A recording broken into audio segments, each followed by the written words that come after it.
Right. Well, welcome to the podcast, Miss Sue Lee. How are you? Oh God, please don't say miss. It's just Sue, please. I feel old.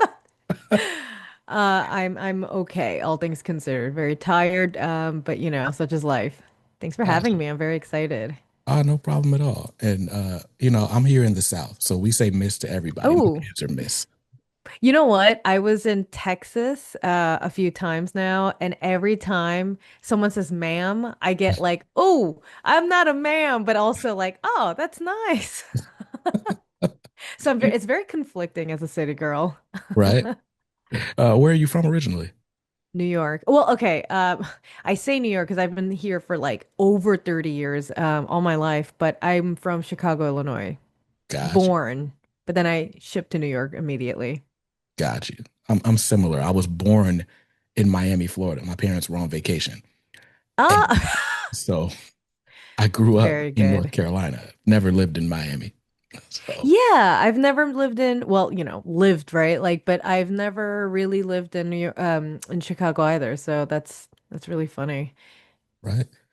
So, of course, we are here to talk about this upcoming adaptation of The Wizard of Oz, which I was surprised to find out had never had a comics adaptation before. The film has not. Um, Right. they've adapted Because the there's books a bunch of ways. Yes. Yes, which was were all super fun and great, you know. I love how creative people can get with just a property. I've said this before, but I feel like Wizard of Oz is America's version of Journey to the West. So there's like a million ways you can dissect that, with different characters and everything, or like with the different characters. But yeah, it was such an honor to be able to be entrusted with such an icon, of a movie. It's kind of also scary. Right? Yeah, I can only imagine because it's like for me, I grew up with the Wizard of. All right, so I'll have to ask you to forgive me and indulge me for a second, right? Because so I'm gonna set the scene for the audience. So, like I've told you guys, I grew up here in Raleigh, North Carolina, and where we are, there was Blockbuster Video, right? I had But those too, yep. right, but really, the fun part for me growing up was because like my mom, we were a Disney house. If there was Oh. not like a talking dog, chances are we weren't watching it, right? And my mom Oh, just, like the Goofy movie. yes, the Goofy movie, that was one. Oh my And God, I I love grew up that in the movie. 90s. So we had like kind of the best of 100%. both worlds. There's the Disney Renaissance. We had like Pocahontas and Oh, yes. Aladdin and The Lion King. Like I remember those were big moments. And then at the same time, Disney's releasing all this stuff from the vault. So we're getting Pinocchio and The Little Mermaid and all these uh, old movies. I didn't know they were old. I thought they were all coming out at the same time. But uh, anyway, for us, like going out grocery shopping, there were always two options. We were either going to go to Food Lion, which is just like a grocery store. It's fine. You get stuff on discount and it's like cheap food. Cool. But then if you went to Target, which is like, the super center, it's like, oh, we're getting something cool. Like you can go to Target, you can get a TV, get a vacuum cleaner, and you can get your groceries, right? And back then they had all the end caps. So like at every register, before you go into the checkout line, you get like the little Disney, whatever the latest tape was that came out that week. It's like, oh, it's right here. And so I have these vivid memories of all these Disney movies that I watched, including Sleeping Beauty, right? So Maleficent was very Hmm. cool for me. Yeah. Um, but like I said, we didn't really watch anything that wasn't animated. So when my mom was all excited about this re-release of The Wizard of Oz, and we all had to sit down and watch it as a family, I remember very much just being like, eh, like, it starts off, we're in It doesn't hit you grayscale. when you're a kid, right? Yeah. It's like it's sepia toned, it's this storm, there's a mean lady. I don't know. I was like, why are we watching this? And it takes like what feels like 30 minutes for us to get to the land of Oz and the yellow Hmm. brick road and all that. It's like, oh, now this is a movie. This is great. This is a horse of a different color, Yes. Literally. right? Very good Right. It callback. took 30 minutes to go into color. But yeah, so it's funny. I have like very fond memories of Mhm. The Wizard of Oz. Um, I guess for a lot of like black kids growing up, like it was like either The Wizard of Oz or The Wiz. I didn't see The Oh, Wiz till I was an adult, but The Wizard of Oz, that was my jam. So I'm very excited to read this graphic novel adaptation. I'm curious though, I told that long winding story just to ask what your familiarity with the movie was. well, can I just say also, I grew up as a Disney fan too. Because it was just everywhere, and so I really appreciate that about your family. I grew up super poor, so all my friends who weren't poor are the ones who had the videos. You know what I Mhm. mean? Like they had. Do you remember those videos, the VHSs where they just had them sing along versions, and then they had, you know what I mean? It was Yeah. like a music video, but like just a compilation of the singing parts. So Yes. I remember watching those, and then like the friends had like I would go over to their house after school, eat peanuts. Like it was, I have the weirdest childhood, and and we just like watch Pocahontas or Sleeping Beauty, and then just like listen to the musicals and stuff like that. So I really appreciate that. But I watched Wizard of Oz.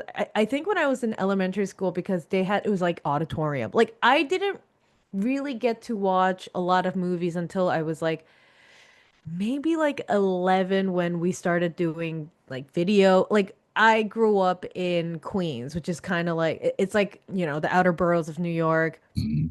very broke. So we had our own version of Blockbuster. Like we had Blockbuster and then you had the Asian version of Blockbuster, which is just like your mom and pop. They like burn videos and they just like have VHSs and you just like, you know, you borrow them, write a book. It's just like $1 for like 4 movies or something like that. You know, oh, back in the day, right? Right. I'm showing my age. But so we had stuff like that. And I remember like watching it in school for auditorium. And we had like a musical play for, you know, Over the Rainbow, and then we also watched a movie. And you know, I was a child. I was like very, very young, and I could understand. My brain's not even developed. I had like, okay, this is just my version of a black and white movie. You know, I can barely sit still, right? Right. And then I rewatched it when I was like in my teens, and I was like, oh yeah, this is cool, but like it never clicked until, you know, reading more about it and like really knowing the lore. And you know, when here's the thing that I really appreciate about adaptations and the like the Disney the different versions of Wizard of Oz, like comics, graphic novels, like the TV shows, right?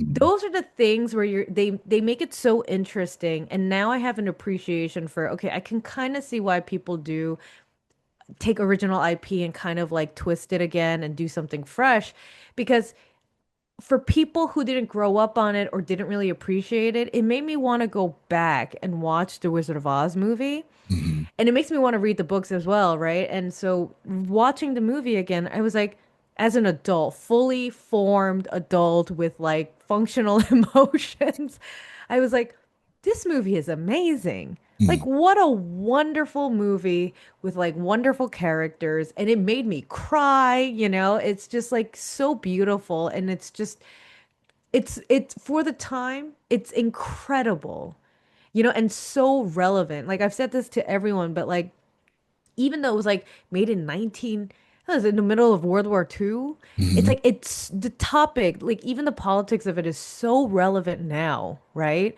And Yeah. it's just like it's crazy. They were so on the money with this. Now, You is know, it go ahead. Dorothy is just like the perfect mascot for all of time, you know? Right.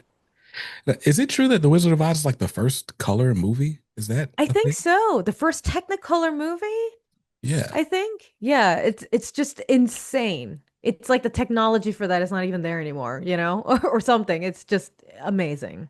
Right.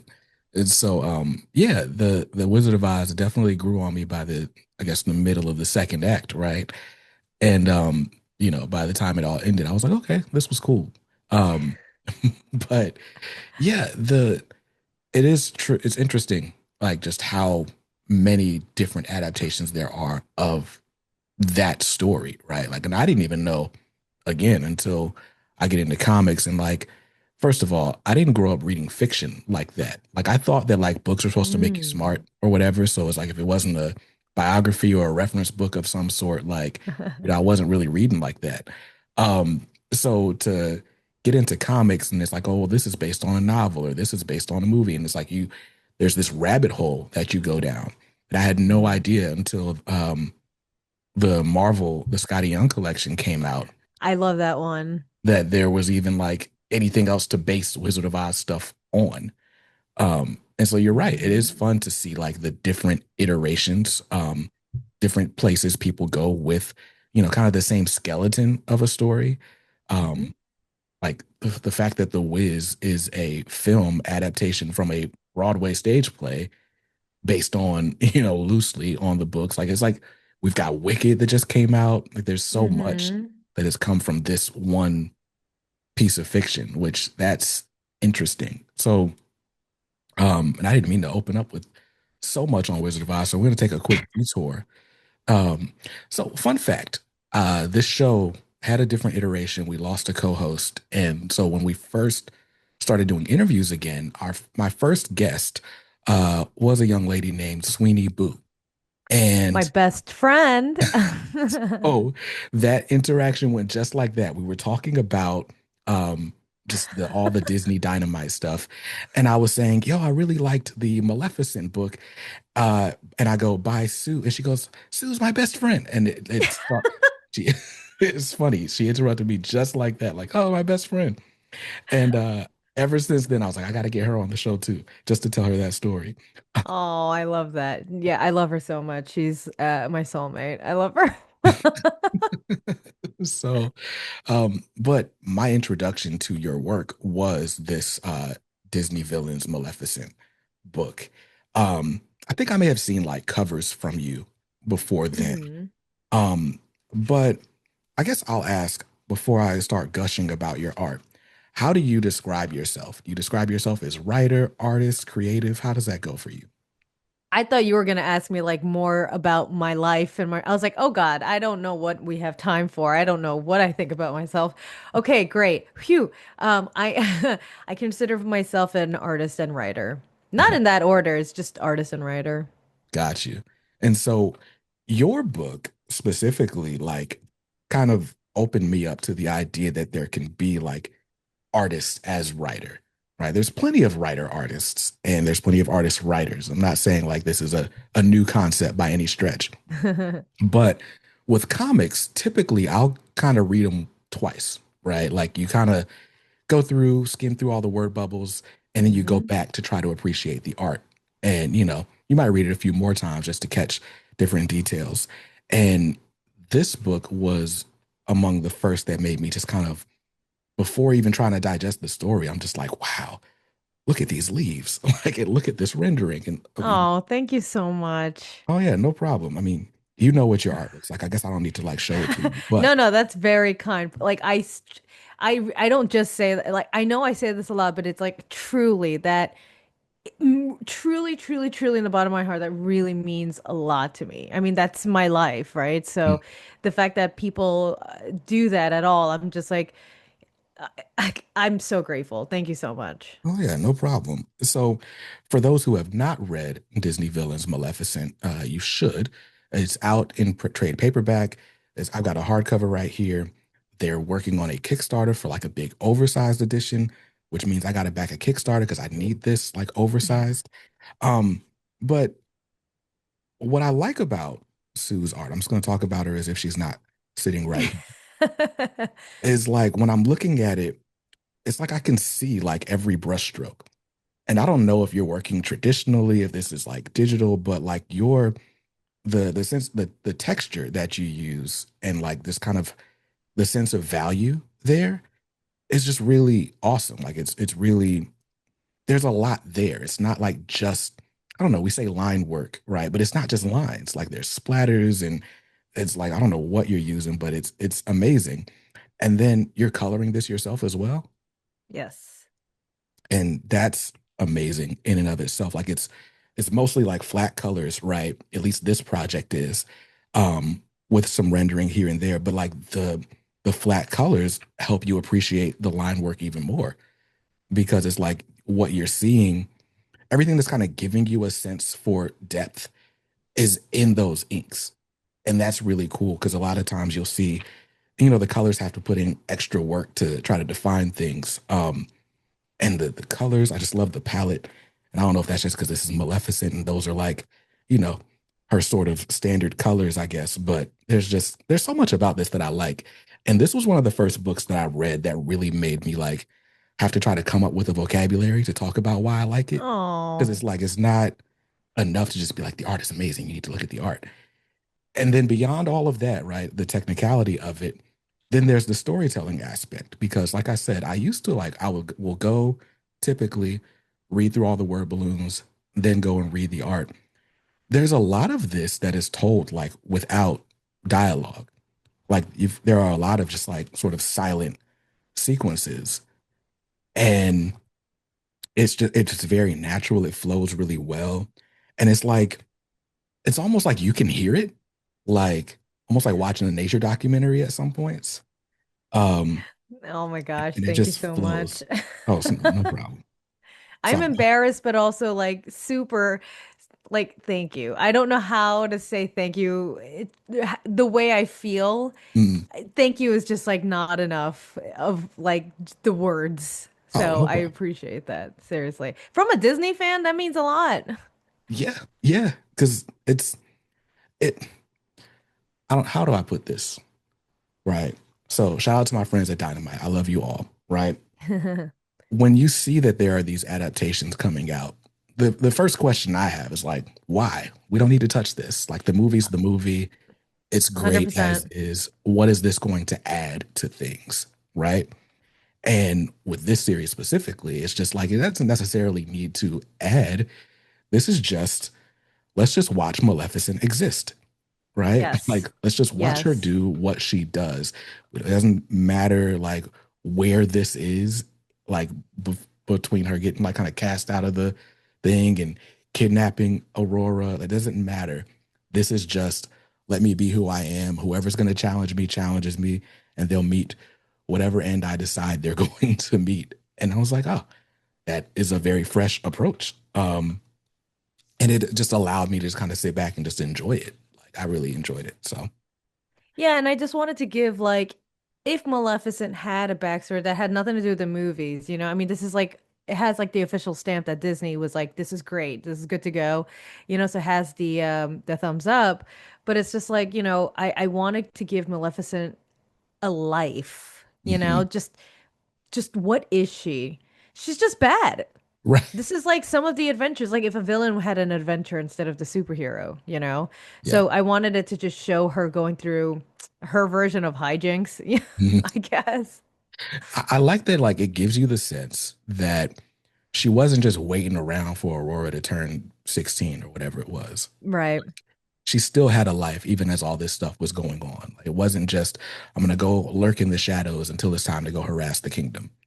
Yeah. So that was cool. And then Um, hopefully it shows that like, oh, she's just like that. Like if you imagine my version and be like, no, she was always that kind of nasty. And then like it puts into context why it would be like, yeah, yeah, she just always was like that. And now we know that she's just, very petty. right, right. Um, so I don't even remember where I was going with this line of questioning. Oh, that's what I wanted to ask you. Are you working traditionally? Like, what are you using? It's a mix of both. Like for Maleficent, it was a mix of both traditional and digital. All my projects are mixes, but mostly pencils are digital, inks are traditional, and then colors are digital again. But for some of the colors on Maleficent's covers, they Mm. were like fully hand painted. Oh, I think wow. like the first three issues, it was fully hand painted. That's awesome. Yeah. That's awesome. Yeah. So I'm really excited about Maleficent, but that series is come and gone. It's done. Like I said, you guys can go buy it. It's on Yes, shelves now. please. Like I said, I'm really looking forward to this Kickstarter because I just got my Darkwing Duck hardcovers from Oh, the nice. previous Yeah. Kickstarter, and I didn't realize how big they were going to be. Like those books are about, they're just a smidge taller than those DC Absolute editions. Oh, sure. Yeah. And it's like, that's just fun because I like Darkwing and Duck Mm-hmm. comics. But to see this, in a size, even if it's a little bit smaller than that. Like as such an upgrade from this little digest book. But anyway, with all of that said, um I'm curious, like, because now you've told a story kind of in the background of Maleficent's life, right? You're adapting this Wizard of Oz movie to graphic novel. Like, what are the things that you think about when it's time to take something that we're all familiar with and then make something that maybe feels familiar but still fresh? So, Wizard of Oz, it's like if you haven't watched it already, it's like you should, right? And but if you already know and you're a fan, you know, right? So I say I'm not reinventing the wheel. I'm just adding another extra piece to the universe of this fandom. You know what I mean? I'm Mhm. adding just it's my love letter to the book, to the movie. And although I'm not changing everything, there are some things in in the original script that didn't make it into the film. And Mhm. so I added that into the comic book. So there are some scenes that are different. And I also, Warner Brothers gave me the okay to like change the way certain scenes look, you know? So they said just whatever you feel like, right? I was like, okay, cool. So I was like, well, you know, there's lots of shots of them like 10 people in a scene and they're all like facing like us, right? Mhm. It's all just, together. And I was like, well, that's kind of boring for a comic, right? So Okay. I gotta switch it up. I'm gonna just hone in on this character or change the angle or do this and that. So that those are some of the artistic liberties that I took. Also, it's only like 100 and something pages, so I Right. gotta chop it up a little bit, right? So I did that and they trusted me and they like it and they love it, right? So I was like, okay, great. And then the Technicolor aspect, you're never going to get the exact same vibrance as you see in the film. I don't have magical powers, right? Yes. Uh, but I did think, okay, a lot of my colors in the book are very watercolory. I gave it that because actually, when I first did the designs, I sent Nate, my editor, here are some of like the vibe of what I want these like things to look like. Like, when the Wicked Witch is in her like her tower, which is very not dissimilar to Maleficent, by the way, which is very odd, or fun coincidence. I was like, okay, I want it to be this color, and then for Dorothy's scenes, I want it to be that color, and then the Munchkin Land that color. So I had like, a thing, and I sent it to him, and he really liked it. And Sweeney was like, I really like the way you colored those, like just the concepts. It's like very watercolory. That's what you should do. And I was like, okay. So I just kept going with the watercolor style, which is digital, but I wanted it to give like, if I couldn't copy the vibrancy exactly, I wanted everything to pop. And I think I made that happen. Um, Hopefully Dynamite sends you a copy in advance and then you get to see. And you can tell me if you love it or hate it, but I wanted every scene to be very deliberately bright and in your face and also very palatable, so that I not copying, but like I use the scenes in the movies to like mimic the vibe and the ambiance of each scene and like that it makes sense. So and they did it smart. So I wanted to follow that, and I think I did, as loyal as I could with it. And then also like changing the characters, right? Like not Judy, sorry. My Dorothy doesn't look exactly like Judy Garland, but they didn't want it to be like that anyway. So I was like, okay, I'll make it look as close to possible and still have it like a very cute girl, And I Right. think I did that. And then, the lion is just a furry. So I just made him into a furry, Spoilers, but I had a lot of fun. The scarecrow looks in the movie, the Scarecrow in Tin Man looks a little scary. Mhm. So I was like, okay, I'm gonna change that a little bit so that it's a little palatable. So stuff like that I got to play with, and they all said, good job, looks great. Didn't say anything else. Yeah, no, I did have not seen the book yet. I have seen a few preview pages though. And let me see if I can find these in my email. But what I liked about the preview pages, and you kind of hinted at this, right? But the each scene looked a bit different from the last, Yes. right? A lot of times you'll see, um, artists will kind of set their color palette like for the book, and that's what the book looks like. And it might be like lit for daytime or nighttime, but it's generally the same kind of mood or vibe. But these pages that Dynamite sent out, and maybe I can share this. Let's do it. Making sure I'm sharing the right screen here.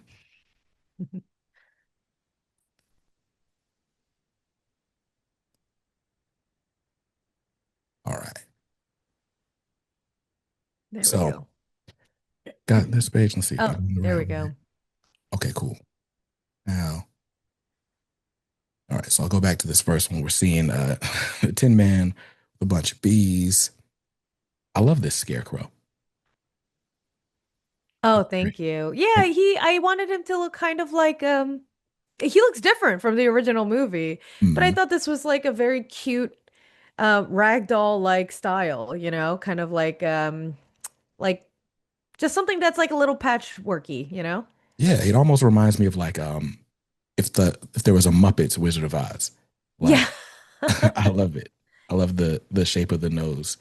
Um and then so here's one scene. And then here we are following the yellow brick road, right? And it's just very bright and cheery. Yeah.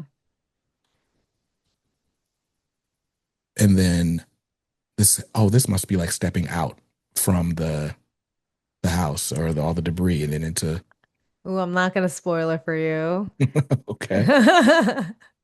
And but I mean you can see it's kind of we're coming out of the sepia tones and looking ahead to the colors, which is cool. And then this scene with the Wicked Witch, just I don't know, it's like the mood just comes right through. Like you can tell like things have changed. Like she's got the upper hand. It's a perilous time for our friends here. Thank you. So yeah, so those are there's a quick preview for you guys of the Wizard of Oz. Like it's a 128 page graphic There you novel, go. Yes. so you will be able to enjoy it as quickly or as slowly as you would like. So that's really cool. Now I guess my question, because of course these preview pages are unlettered, um, but with Maleficent, like I said, I was kind of taken by these sort of silent sequences, and I'm curious to know like how you decide when to tell us story versus show us story. Well, excuse me, showing a story in comics is the number one thing, right? Mhm. The whole purpose of comic books, that's not like any other medium, is that you have to show, don't tell. A movie is like, it's like a silent movie back in the day where they had to rely on the acting and the action of things. And now with dialogue, it's you don't really have to do much, right? It's just Mhm. you could just like say things and then you'll know what's happening. But with comics, you can't listen to it, you can't hear it, right? So the number one, I don't care what anyone says, the number one thing in comics is you have to show, don't tell. If it doesn't Mhm. serve the purpose, you can't do it, right? Um, and for that issue, you mean the one with Diablo having its own adventure? Right. Uh, I was like, what is Diablo, right? Like, who is this? She loves him so much. Like, if you rewatch the movie, she's like doting on him, and it's like the only thing she loves. Like, it's me. As the only thing I love is my dog. I get it. So it's like the only thing she trusts and loves, and it's just like her familiar, right? The one thing that is like her eyes that Mhm. she when she's not there. And I was like, we need to have an animal episode, right? I think I love an animal episode, so I'm like, well, if I like it, someone else will like it too. Some people hated that issue, right? But there were people online who hated that issue. But let me tell you, everyone who's come up to me has said they thought it was amazing, and I was like, thank you. That's who it was for. Because I was like, Diablo can't talk. Why would there be any dialogue there? That wouldn't make any sense. Like, I'm not gonna have him like thinking things. Right. He's just doing bird things, right? Like evil bird things. And just like Maleficent, I don't know if I could curse, but I'm like, he's just an asshole, right? He's just an asshole bird. right? And then he's just like bothering something that's like, who cares, you know? So I want it to be like he's just like his master. And he Mhm. has to be, right? You know, like how they're like, oh, your pets are exactly like, exactly like your owners, you know? Mhm. So I figured like it's just a fun episode. It's a fun chapter issue. And I wanted it to give a little depth because I feel like because Diablo's so important to her, but we know nothing about him, Mhm. it's just a little bit more insight into her life. Because if we know a little bit about him, isn't that kind of like knowing her, right? Yeah. He's a part of her universe.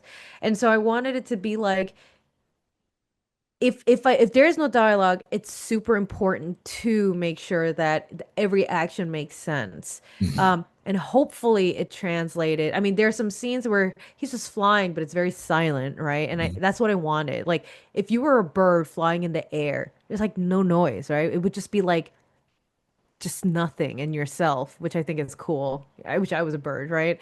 But so I was like, okay, I want it just to be action, and with the links, I just wanted it to be like a fun little actiony scene, and with a bunch of things, and sorry to what happened at the end to him, but it's a villain story. They win all the time. Yeah. So, okay. And so when you are adapting, The Wizard of Oz, first of all, I mean, you're looking at a script, right? But you're making it your own. How are you deciding what goes, what stays, what like do you have are you watching the film a bunch of times to figure out, okay, what's the heart of this scene and try to distill it? How Yes. does that process work for you? Oh yeah, rewatched the movie a million times. Like I even paused it and I was like, okay, this is the vibe that the scene is about. Let me stick to it and everything. So the formula was there. Everything was there for me. I just had to make sure that the most important parts were there. Um, and it's just like, well, they're talking. This is not a movie. I only have so much real estate in a page to do it. So let me cram some dialogue into one panel. That's fine. It's a comic book. It's forgivable. And then the other stuff, it's like I can break it up into different things if I think it's a little bit more important, you know? Mm, There's a scene where like sometimes it is difficult because I'm like they're talking about things that like might make sense if there was context if you read the book. So is that so necessary to the movie, which would have been necessary to the comic book? Not really. So there's some things that I had to like really decide on, and I also had my editor and like the folks from Warner Brothers to like check the script and stuff, and they wanted me to go ahead. So I was like, okay, you trust us, right? mm, Um, so it's just like things like yeah, things like that. It was the context or like um or maybe more so certain dialogue that didn't need to be there. That's not as important, mm. or certain scenes that are like, okay, we can kind of just skip this part and get to the meat and potatoes because there's not a lot of time. Um, so it was like very methodical, but at the same time, it's just about like parsing. We're just tiny bit fast forwarding it, as most adaptations are like. Yeah. And so this is the part where I have to ask a bunch of like speculative questions as to avoid spoiling Okay. anything, right? So we're just going to dwell on a few of your favorites. Okay. So before you took on the task of adapting this graphic novel, uh, who were your favorite characters in The Wizard of Oz? Or did you have a favorite? And did that character or the favorite change as you were working on it? In the movie? Hmm. In the movie, rewatching it, as an adult, I love Dorothy. I think she is just like a perfect little human being. She's just like she is like the epitome of like acceptance and love. Mm, She's just like a little girl from, middle America, right? Like in a situation where like, she wasn't like she grew up poor with the farm and everything, but she seems to have like nothing, and yet she comes into this vibrant world, literally vibrant world that like she knows nothing about. She has no idea what's happening, but immediately just accepts everything and everyone as is. She does not once question, what the hell is this, right? She's just like, wow, what's that? I love it, you know? But also, like, these munchkins immediately accept her. Not first only because of what happened, but because it's just like, oh, look at this curious creature, you know? And Mhm. then like her love of just seeing these. I mean, if I was a young kid and I was walking down a yellow brick road and I saw like a scarecrow talking, I'd freak out, right? I'd run away and I would be scared. But she's just like, no, he needs help. I need to help him. I don't know what this is. I don't care. He's completely different from me, but still, he's my friend. Like she just immediately calls all of them friends. And I was like, that's kind of like me. Not that I'm like a saint, but like, well, I love my friends and I tell all my friends I love them. And I'm just like, I'm very open and so is she. And I think that's so lovely. Like, what a truly innocent child, but also like what a great like beacon of love in this world, you know? She's going through trials and tribulations. And then, with all that said, of her just unconditionally loving complete strangers for who they are, and to be like, we need to help them, right? Even though she has to be on a mission to help herself, she's just like collecting friends everywhere. And in exchange, it makes such an impact that these complete strangers who have problems that they need to fix are like, we love her back for believing in us so hard, so we must help her. Like, that's so powerful to me, you know? And I feel like every child who watches that now, I hope they get the same, or reads it, hopefully. Mhm. I hope they get the same feeling like I do about Dorothy. I think she's just like kind of like an imperfectly perfect character, you know? Because she's still a bratty kid when she was in Kansas. She was Right. just like, you know, she was like Toto was not great trained. If you watch the movie, you'll know what I'm talking about. He's kind of like a little, you know, not the most trained dog, but you know, and she's just like annoying and, you know, whatever. Like all kids are, you know, sometimes, but like when jumping into the most like dire situations of her life, she's just like locked in. Right. I don't know any adult who would do that immediately, you know? So Yeah. I truly love Dorothy.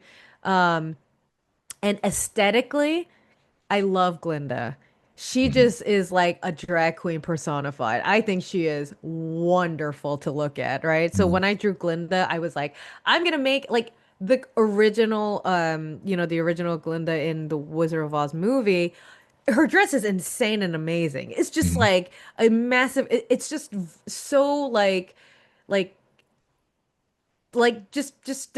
just it just costume, right? It just Yeah. screams costume. So I was like, no, I'm not gonna change that. I'm gonna change the crown and stuff, but I'm gonna add glitter and everything. And like she is a pop of color everywhere she goes. I imagine she's just like billows glitter everywhere whenever she walks into a room, you know, and you just have to like swat it away. Right. Who's gonna clean up all this glitter? Yeah, exactly. It's just like on your skin, you know, and you're like, I don't know where this came from. Yeah. I'm a girl dad. I have three daughters, and that Oh, is I love that. one rule that I hold fast in my house. There is no No glitter glitter. coming across the Bad. threshold. Nope. No, it's very bad. I hate glitter too. Although my daughter has, ironically, a Sleeping Beauty dress, and it definitely has glitter on it. Ugh, Um, can't get rid of it. right, right. Well, she just outgrew it, so I'm gonna get Oh, rid that's good. of it. But what's funny for me is like I think I've always just loved the Scarecrow on in Wizard of Oz. Oh, yeah, actually, yes. Like I don't know what it is about him. He was always fun. I think I don't know something about a talking scarecrow is just and like the way he moves, kind Very of bounces and scary. stuff. Right. What was scary for me was the Tin Man.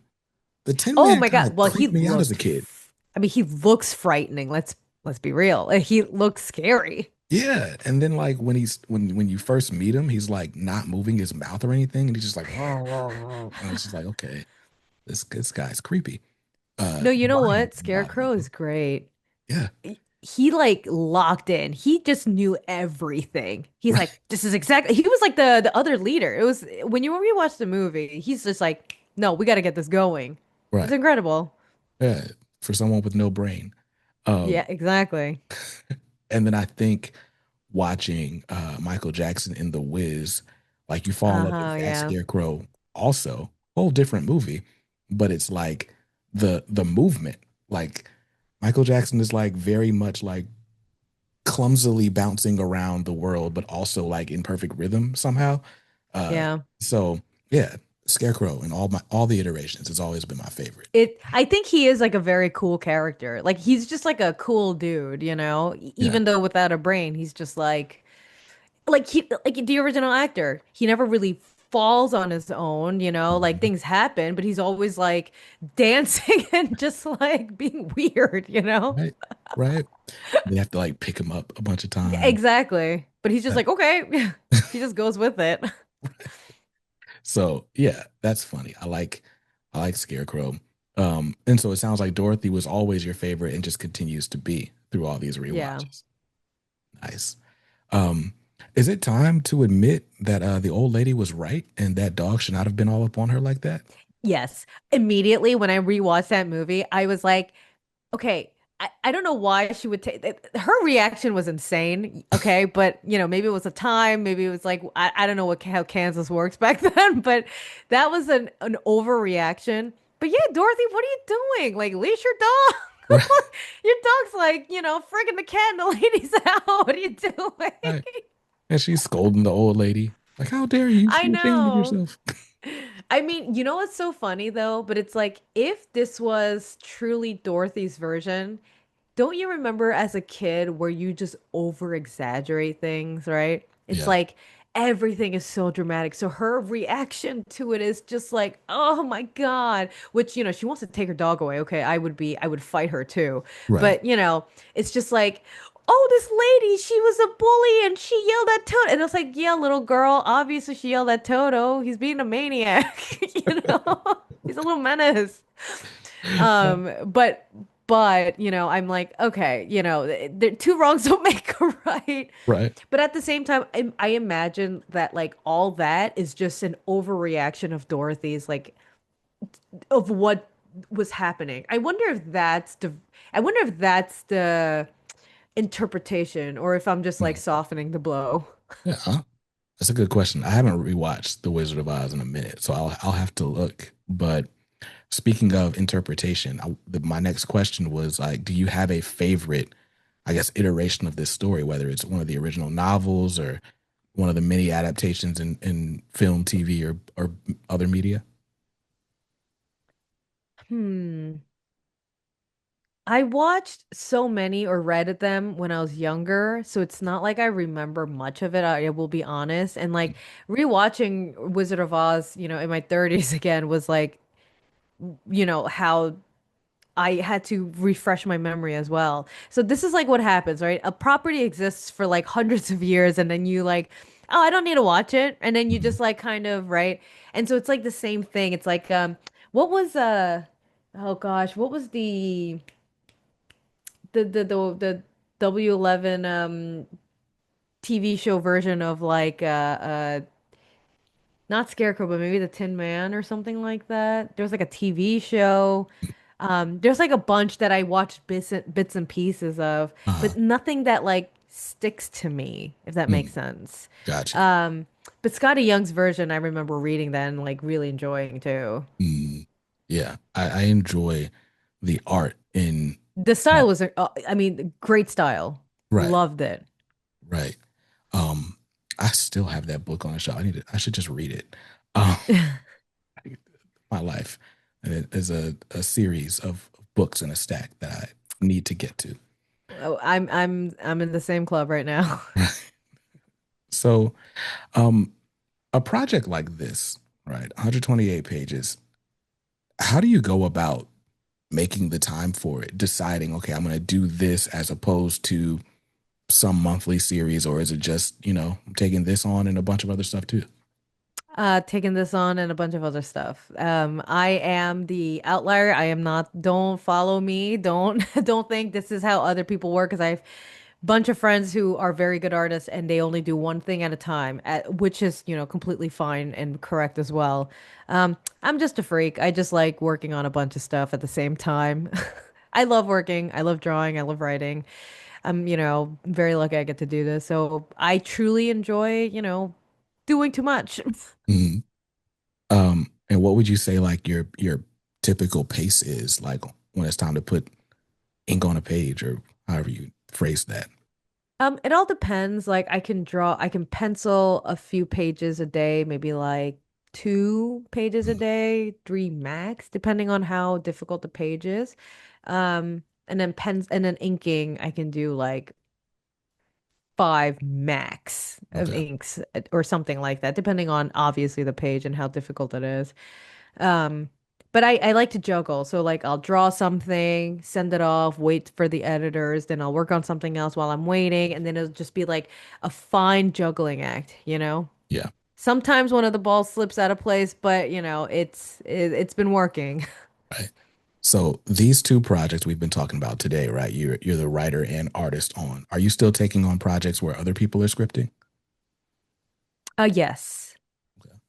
And, Most of my projects have been that. okay.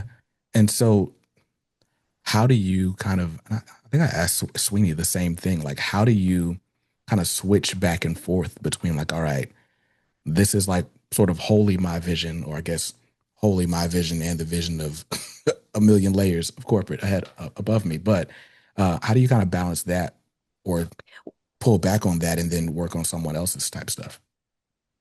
Well, like if I'm getting a script from someone else, from a Mhm. writer. Well, I mean, the team chooses me because they know what my style is and what I'm capable of, right? So there's an inherent trust that they have of me. I haven't ever in a very long time asked me to draw someone else's style. That would be crazy at my, I'm not saying I'm like, oh, I am a big timer. No, no, no. We're beyond that. Do not ask that of me, and no one ever would at this point. But they know my style, they know what I'm capable of, they know like my portfolio. I'm usually very good. I already know the writer, perhaps. Maybe I'm friends with them or I've worked with them before. The publisher, usually I know them all, or like I've worked with them, so it's like they know me and my style, so I don't have to tell them exactly what I'm gonna do, but a lot of the writers are very good in that the art is takes precedence, obviously, and that they're supposed to trust the artist to do whatever they think is right. If I think a panel doesn't work, then I'm not going to draw it like that. Or I'm gonna add another panel if I think it doesn't like flow too much, or um, I'll ask them to change something or whatever. But I don't always have to do that.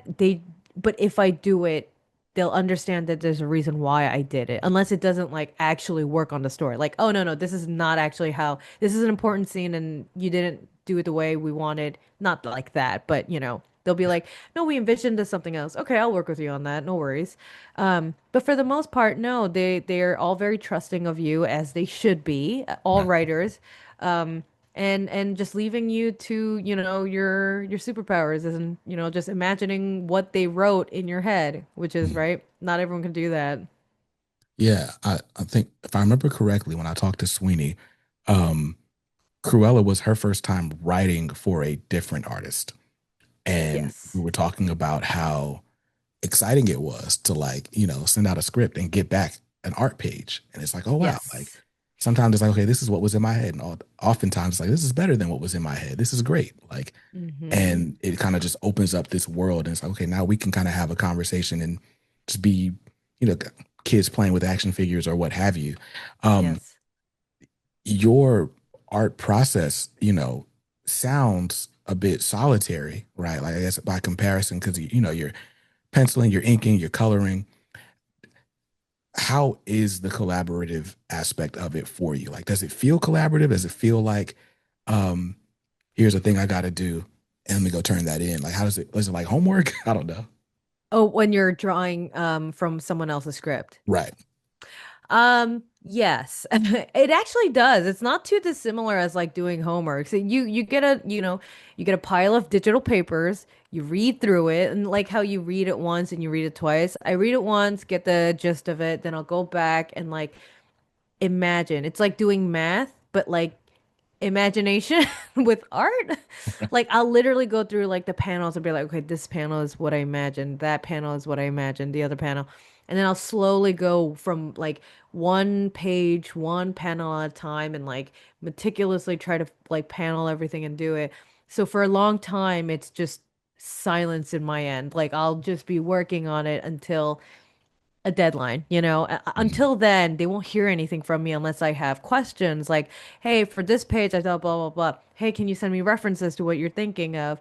But until then, I don't know. Some of my friends have great relationships with their writers, and so it's like, you know, if that's the case, they're like chatting and yapping on the phone all the time, talking about the process. But for me, most of the time, it's like, yeah, here's the thing. I trust you. I believe in you. Take care. See you in like a month.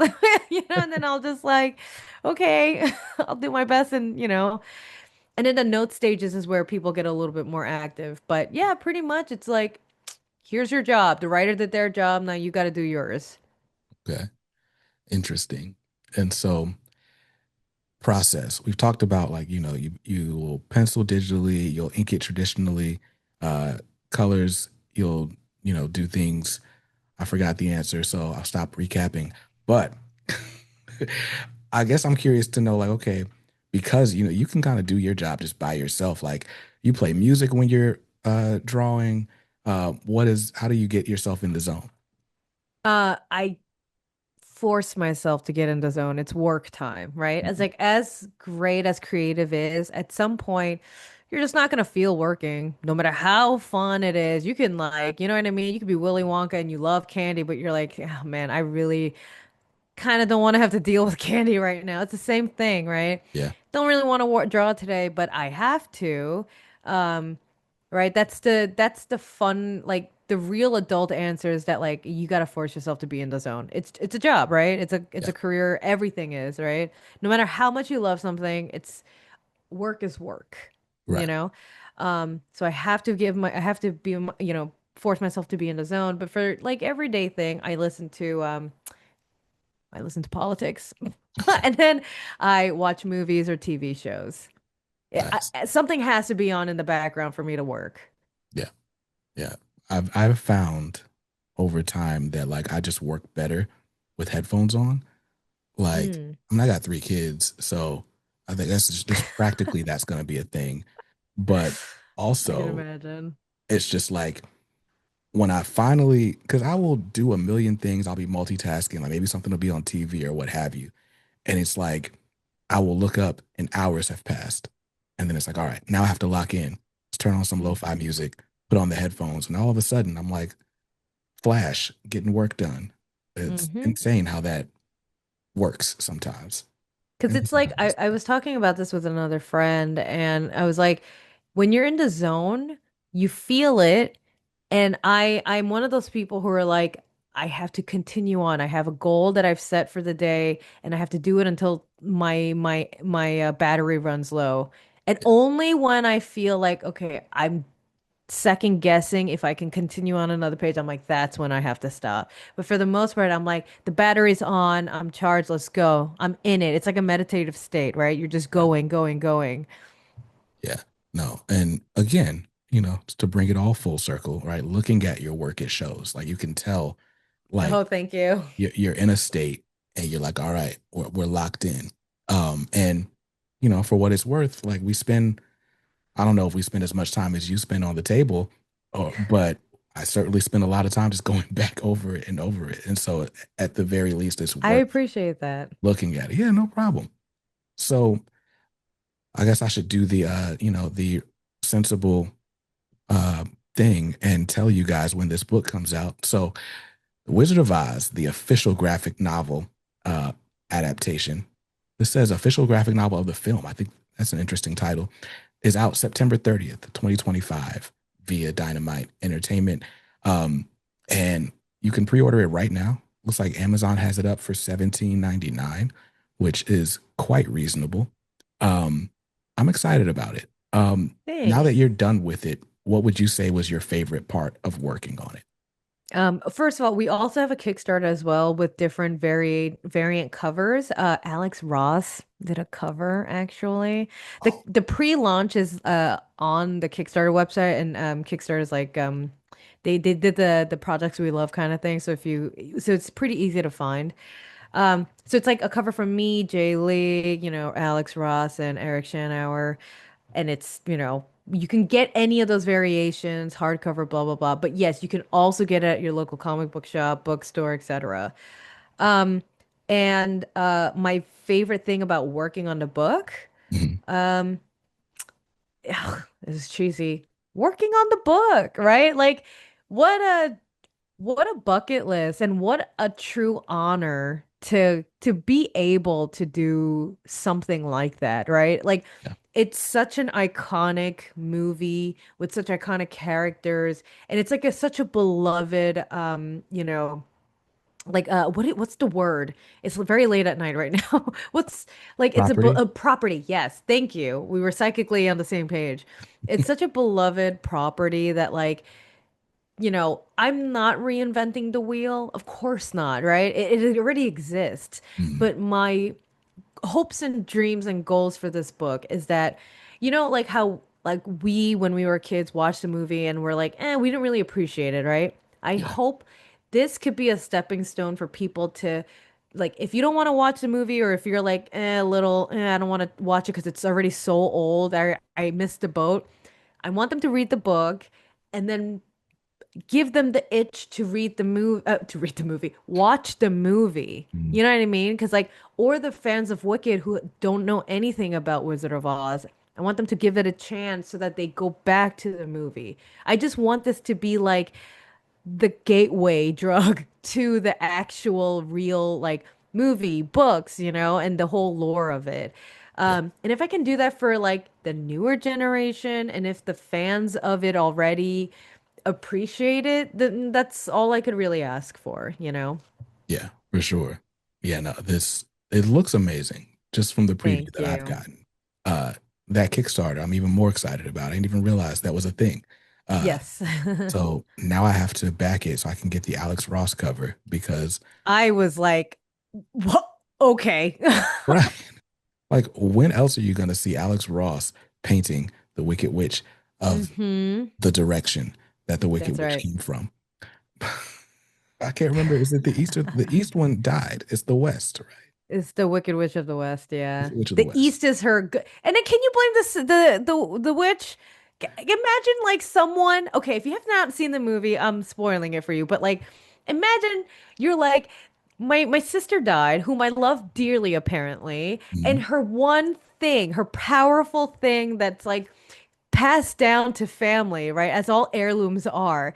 And by the way, it wasn't Dorothy, it was Glinda. She was literally stirring the pot and just gave it to some random stranger just to piss you off. That's crazy. Glinda is a little, Yeah, she's a very interesting character that I would love to delve into more on because I was like rewatching that. I was like, I don't blame her for being right, that angry.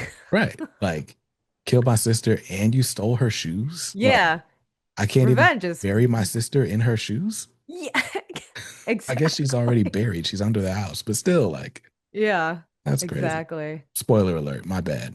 It's an Yes, a movie 85-year-old that's film, so exactly. I feel like the embargo's been lifted, but hey. Yeah. But well, Sue, thank you so much for your time. This has been an awesome conversation. Like I said, I've been an admirer of your work for quite some time now, so I'm Thank excited you. to have had this conversation. I'm excited to check out The Wizard of Oz, the official adaptation. And you are welcome back on the show anytime. I would love to. There are so many more projects that I have, that I want to yap with you about. Please. Okay, Would love that. awesome. We will do that. And so, real quick, are you on socials? Where can people find you if they're looking for you? Yes, I'm sometimes on Twitter. It's Sue D Lee. Instagram is where I am. Sue Lee Draws. I also have a TikTok that I haven't updated in a while, but it's mostly just like art stuff, like art progress videos, which is also Sue Lee Draws. Um, yeah, and then I have a Blue Sky Sue Lee Draws, but I'm barely on that as well. I'm mostly on Instagram. Yeah. Yeah, I don't TikTok very well either, but yeah. Well, I will leave links to all of Sue's socials in the show notes and in this video if you're watching on YouTube. And for those who just stuck through all the way to the end, thank you. I really appreciate you. And I know Sue does as well. Yes. So, with that said, stay safe, stay awesome, and read something dope today. Peace.